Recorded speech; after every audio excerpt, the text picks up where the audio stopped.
Namaste. My name is Neelima. Welcome to Reflections Along the Way podcast, where you will be listening to reflections from learnings and experiences along my life's journey.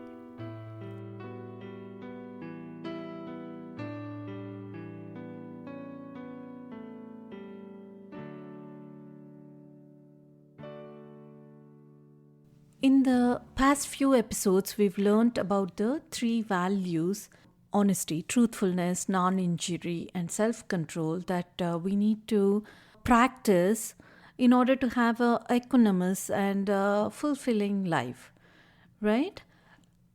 But even practicing all these three values, a person can still be a failure in life if that person does not have the efficiency to develop his or her talents and the ability to funnel them into the right direction or right field of action, right? What is this efficiency? A question may arise as to what this efficiency is then.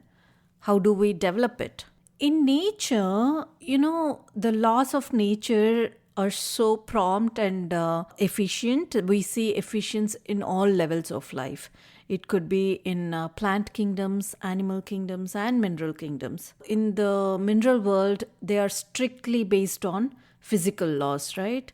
And in the plant kingdom, the performance is ordered by the laws that regulate all plants. So the bud matures at a certain point, the flower blooms forth in time, the fruit ripens at a certain point, and there are laws that govern it very efficiently and very promptly. And the animals in the animal kingdom function by the impulses of preserving themselves or protecting themselves. It's survival instinct, basically, right? And the actions, the rhythm or the pattern of the actions follows the law of survival of the fittest, basically. In the plant kingdom, so it's basically dictated by the environment. There's not much freedom for the plant to choose its own actions, right? In the animal kingdom, there is some freedom, but it is prompted largely by the impulses and instincts of the animals to survive. Only in human beings, there is a greater power where we can make choices not by instincts and impulses, but we have the ability to choose. There's a mightier power. There's a possibility of a mightier power where we can rise above the instincts and impulses, and we can basically rise above the forces of nature. And this is where the efficiency comes into picture. That is the secret of all great achievements. Right? Efficiency. What is efficiency? Efficiency is the freedom to use our inherent abilities in the field of action. We express efficiency by how dynamic we are and how cheerful we are when we are performing actions. In India, in the language of rishis, the technique of attaining this efficiency is called yoga. We consider a person like Einstein to be a genius, right? In yogic tradition, a genius is not born. A genius is a person who has transformed himself or herself with self-discipline, who is self-molded herself or himself, and who is self-developed. And there's one famous quote by Thomas Edison, which says that genius is 1% inspiration and 90% perspiration. So there's some inspiration, but one has to even work towards it, right? So how does a genius evolve? Genius evolves by discovering the dynamism, discovering the source of dynamism that is within oneself. And then that dynamism is utilized efficiently and to the best advantage, right? And that is done in 3 steps. One is how to generating that dynamism.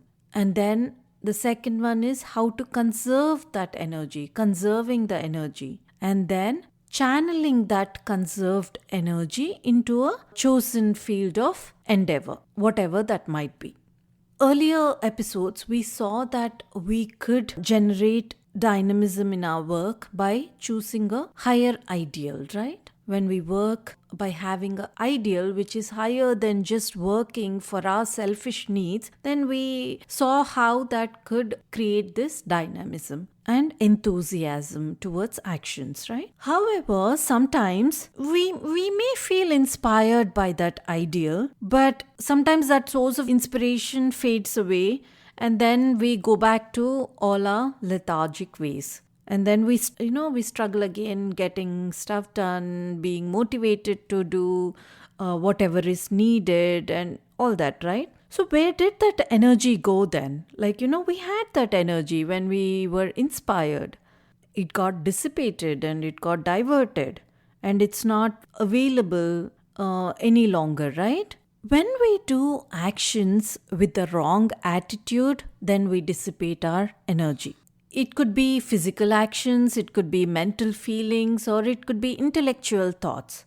When we send them out to the world with the wrong attitude, then they recoil back to us, causing agitation within us. We have regret, we have remorse, and stuff like that. We have feelings such as regret and remorse.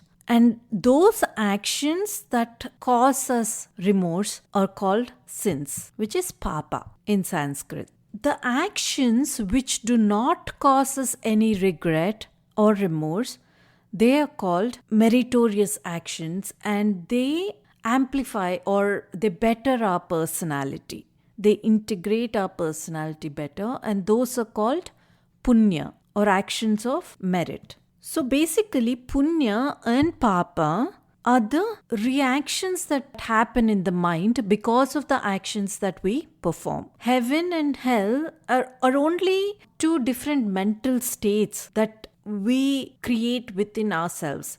They're not somewhere outside. Suppose we cause harm to somebody, right? Intentionally, suppose we cause harm to somebody. The regret we feel lives with us. Afterwards also, there's this sort of mental torture within us after the action has been done. And that itself creates a hell within us. In contrast, if we have done something with a pure and noble intention, then the joy we feel within ourselves is something else. And that is what is heaven, right? So actions by itself go beyond good or bad. What matters is the attitude and the intent with which we do those actions. So feelings such as desire, greed, jealousy, hate drain us out. These drain the energy and they dissipate our energy. Whereas feelings such as kindness, love, peace, equanimity,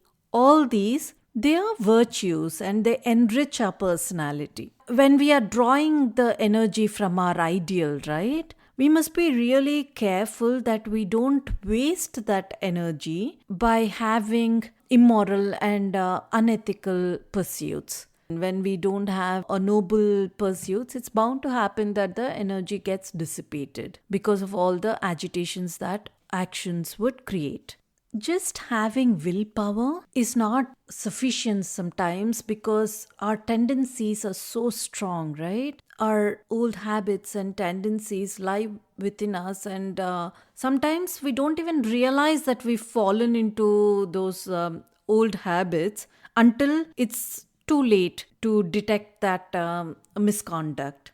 In order to not fall into these lower tendencies and act according to them, we have to open our head and heart and have these noble thoughts which are preached and lived by our gurus and rishis. By constantly and consistently exposing ourselves to them and to their teachings, we can surely strengthen our character and purify it. We cannot, come out of these tendencies by repressing them. We can come out of them only by replacing them with healthier ideas, right? And the best and easiest way to do that is to study the scriptures and reflect on their meaning. The scriptures have, amazingly given us all the rationality necessary in terms of why all these values are in place, how, if we do not follow those values or what the scriptures are talking about, how, if we do not inculcate them into our lives, how the energy gets dissipated and all that. So just by reflecting on the meaning of everything that scripture says, I think we get a better understanding of ourselves, of the consequences of our actions and thoughts, thereby naturally, I think, transforming ourselves. And in addition to that, we must also be very alert in terms of the energy leakages that happen in our day-to-day life. We don't even know about them. In most cases, we are not even aware about the energy leakages, but we must try to stay as alert as possible to avoid these leakages. In the next episode, we'll talk more about how to conserve these energy so that we can avoid these leakages. Thank you for listening to today's reflections. If you'd like to connect with me, please visit bluishmuse.com. Until next time, namaste.